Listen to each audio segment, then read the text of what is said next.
Hey everyone, in this video we will discuss what a flat schema is and what are the advantages and disadvantages of using a flat schema and what are the scenarios where using a flat schema makes sense. So before we start, let's just start by understanding what is a schema. So a schema refers to the logical frameworks of tables in a data set. So let's say you're trying to model a business process. You define the entities for that business process. And that logical framework which captures the data relating to those entities is called a schema. So it defines the underlying data structure. So it's the same as like the underlying entities translate into a data structure. It helps in efficient data analysis. So how you define the schema can help in efficient data analysis. It helps in data visualization, and it helps us to get meaningful insights. So how you model the data can go a long way in how fast the queries run and how much you can go up and down. So you can go up certain levels of hierarchy, drill up, drill down, drill across. So all of that gets governed by the underlying schema. Now let's just go back. Let's just go to the next step. And what is a flat schema? So a schema that stores all data in a single table. So your underlying data model will just have one table. So in this case, for the sake of example, maybe you have a telephone directory and all you have is ID, name, phone, email ID, and the address. So that's an example of a very, just one table which captures all the information. So that's a flat schema, essentially just one table. You've got one table in your data model.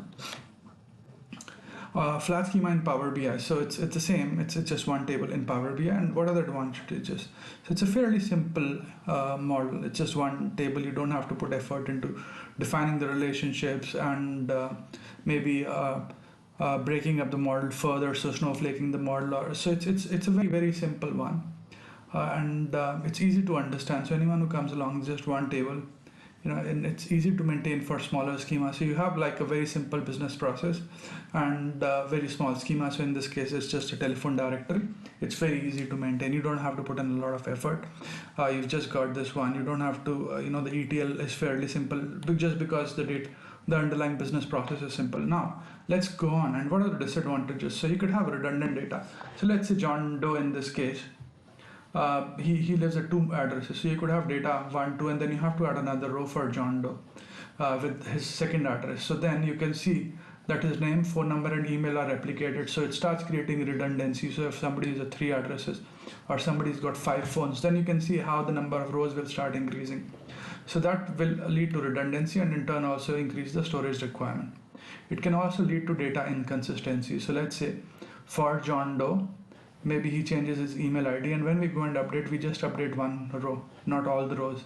So some of the rows might have the wrong values. So it can lead to data inconsistencies. And if you look at the ACID capabilities, so for where our main purpose is reporting, it doesn't matter, but even then it can lead to inconsistency, and then it is harder to maintain for larger data sets as well. So as the size of the data set grows, so let's say it's okay if you have 3 people, but let's say you've got 1 million people in the directory and then they have multiple phone numbers and addresses.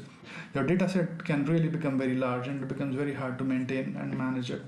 So it's troublesome. So when to use a flat schema? So, you've got a very simple application like a phone directory maybe. It's a proof of concept. You're not really concerned, you're just trying to do a proof of concept. You're trying to do it dirty and quick and just get it out. And once you've defined and you've sort of just gone with your process, you've managed to prove your point, you then go on to the next step of defining the data model correctly. And then there's no complex relationships in the transaction. So in this case, there's no transactions at all. We're just capturing the name, the phone number, the email, and the address. So it's fairly simple. But let's say the moment you start something like John Doe buys something from someone, so that gets complicated. Then you have multiple entities. So you've got product, you've got John Doe, you could have a date entity, and then it starts getting complicated. So it just becomes a really flat, big table. So in that case, you can't use a flat schema. So you don't want complex relationships. So that's pretty much it. I hope you find this video useful, and thanks for watching this video. Please do subscribe to my channel and like my videos if you enjoy what I'm doing. Let me know if you'd like me to take any specific topics. Cheers, bye.